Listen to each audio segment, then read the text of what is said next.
Peggy 12.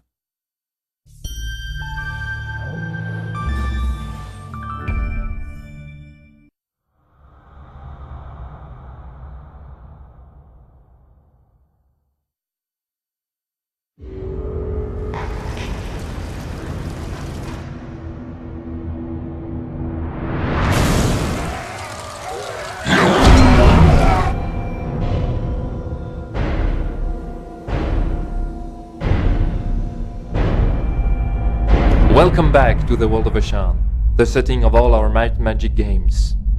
Let us take you back in time, 400 years before Heroes 5, at the time of the second Blood Moon eclipse. Once again, demons are swarming out of the bowels of Shi'ar. To repel the invasion, the various nations of Ashan will have to set aside their petty quarrels and unite their forces. The Knights of the Holy Empire and the Necromancers of the Seven Cities will get help from the most unexpected of allies. The Orcs. Way back during the first eclipse, the peoples of Ashen were in really bad shape. Demons were pouring out of Sheehog and they were being overrun. What they eventually did was they called upon the wizards of the Seven Cities to come up with a solution.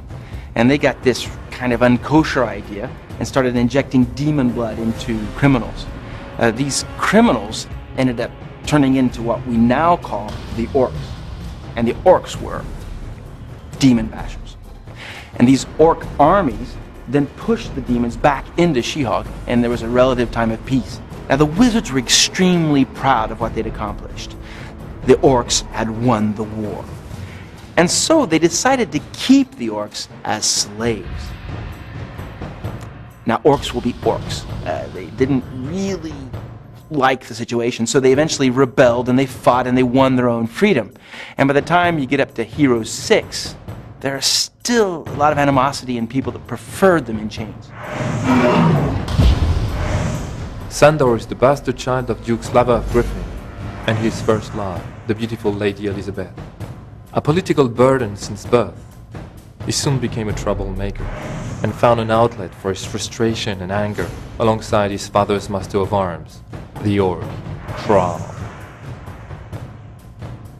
Imagine the Duchy of Griffin and the Duchy of Wolf. They've been feuding for decades.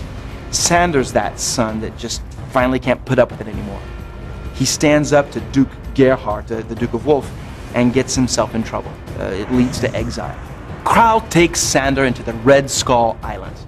This is where Krau was born. It's Orc country, right? Think dancing with jaguars, blood-like rituals. Sandor's confronted with everything that it means to be an Orc, and he becomes a war chief. He's popular, he amasses a huge horde, a giant army, and goes back into the Holy Empire. Whether he becomes the savior of the Empire or the conqueror, that's really up to the player to decide. The Orc strategy on the battlefield is pretty straightforward. Rush now, think later. The Stronghold creatures are fast, highly mobile, brutal, and tough. Their melee damage output is simply the best in the game. They have thick skin, brutal determination, high pain threshold, and an innate resistance to magic. And their faction ability, the Blood Rage, improves their already impressive offensive capacities.